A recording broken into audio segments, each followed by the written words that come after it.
Hello,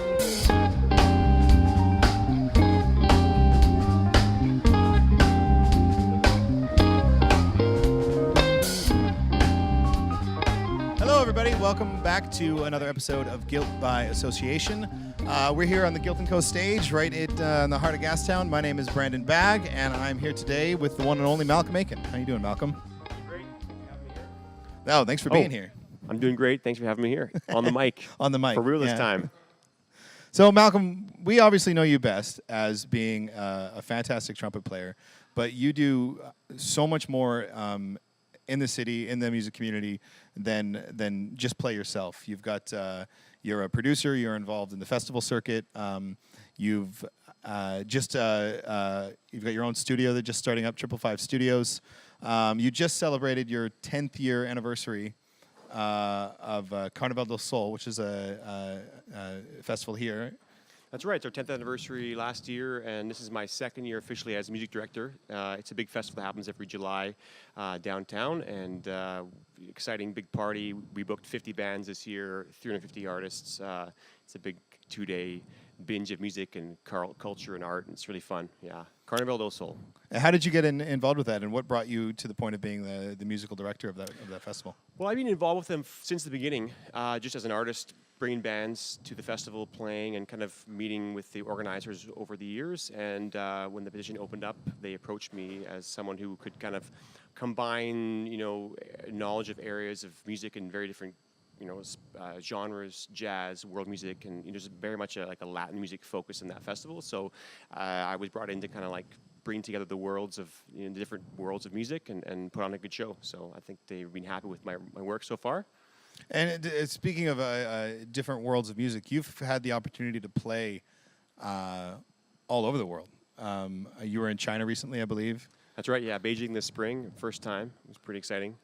And you've got some project coming up, I believe, going to Uganda. That's right. Your next two shows here are with the Ground Up, which is every Thursday night. Can you talk a little bit about your role in Foundation from the Ground Up, what it is to you and what it is here, and how that affects your traveling as a music and what that brings to Uganda?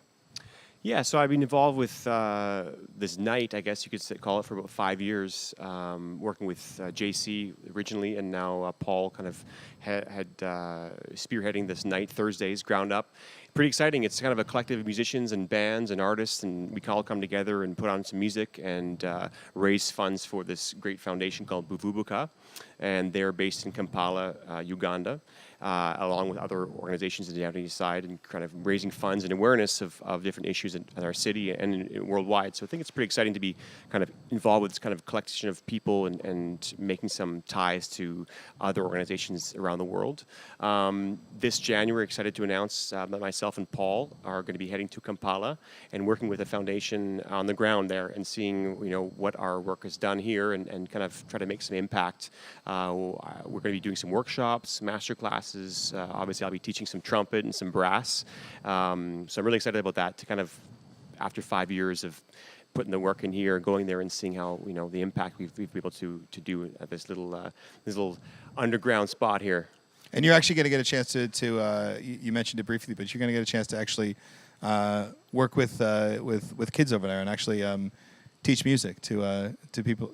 Yeah, it's pretty exciting. I mean, that's the beautiful thing about music, is that the kind of cliched universal language. And you get a chance to integrate yourself into a totally different place and different culture and meet some incredible people, and using music to kind of bridge those two worlds, and get a chance to work with some youth and bring a little bit of what I can bring to the table as far as trumpet and music and maybe some other lessons I can bring there, and also of course there to learn as well. I'm eternal student, and I'm looking forward to going there and meeting other artists and working with them and collaborating and hopefully creating something special.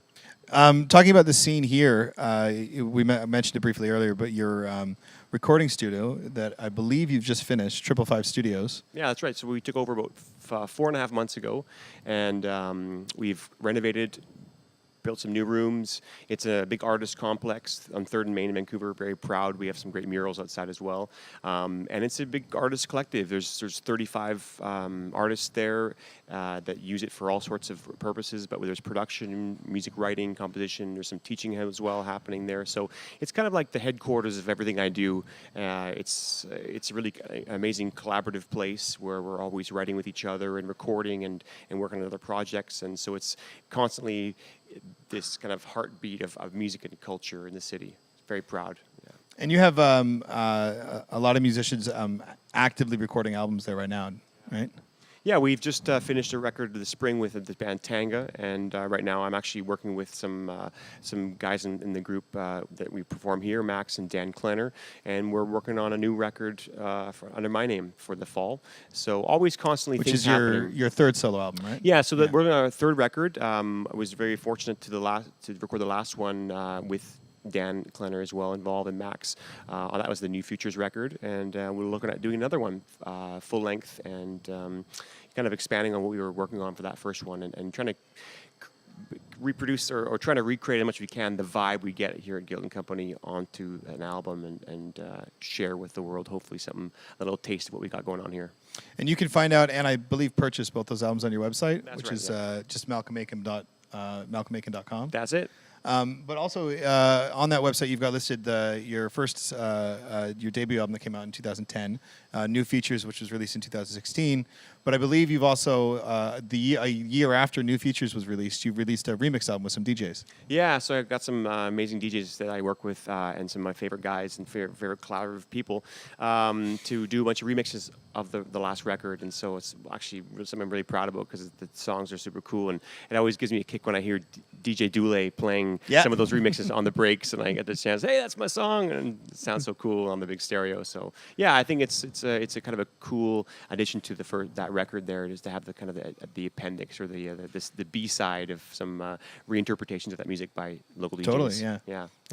And do you have a pending release date for the upcoming album? Well, we're looking at the fall of next year. It's going to take a little while this spring to get all the songs kind of organized. Gotta do it and right? Yeah, it takes time sometimes to percolate these ideas, and I definitely want to make sure there's time involved to kind of go through the songs and really make sure that what we're putting out there is the best we can. Yeah. So.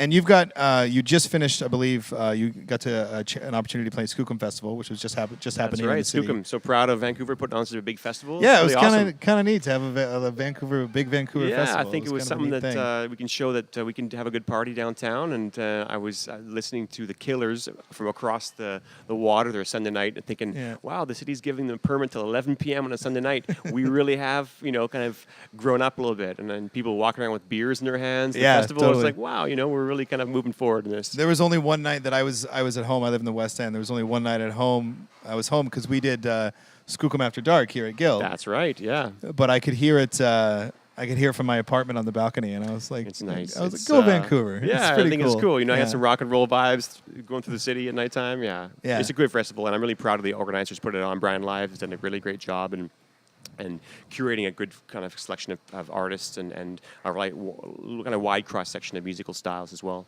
So we talked a little bit about your upcoming trip to Uganda, and you've also got 2 shows coming up here with Foundation from the Ground Up, both of them on Thursdays. But do you want to? I know you've got some other upcoming projects. Do you want to talk a little bit about what you got on the go? Yeah, I got 2 really exciting shows coming up. One in October 12th and 13th, working with a great producer and guitarist named Steve Dawson. He does a show every fall where he puts together like an all-star band at the K-Meek Center, and this year we're excited to be playing the music of Joe Cocker, and we're using artists from Vancouver and also bringing in this great singer named Matt Anderson. We got C.R. Avery on the bill, so it's kind of like an all-star band performing the music of this artist, Joe Cocker, this year. And then in November, I'm proud to be, again, asked back to be the musical director for the St. Paul's Hospital Foundation Gala. And that's a big event that kind of celebrates all the good work that St. Paul's has been doing over the year. And, of course, at the end of it, we turn on the lights, and all the lights go up on the hospital. So some cool, different and diverse musical projects coming up. And of course, after that, it's Christmas time, and then Uganda in January. And then Uganda in it's January. go, go, go. You go, go, go. Yes. Well, you got a lot. You got lots to look forward to, and so do we down at Guilt, having you down here again soon. Malcom, thank you so much for coming down today. It was a pleasure talking to you. You've got lots coming up to be excited about, and we look forward to having you down here again soon. If you want any more info on Malcom Aiken, you can check him out at malcomaiken.com. Remember, we are down here 7 nights a week with live music. You can check out our schedule on guiltandcompany.com. And don't forget to like, share, and subscribe. Thanks so much.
Matt Reed on the bass.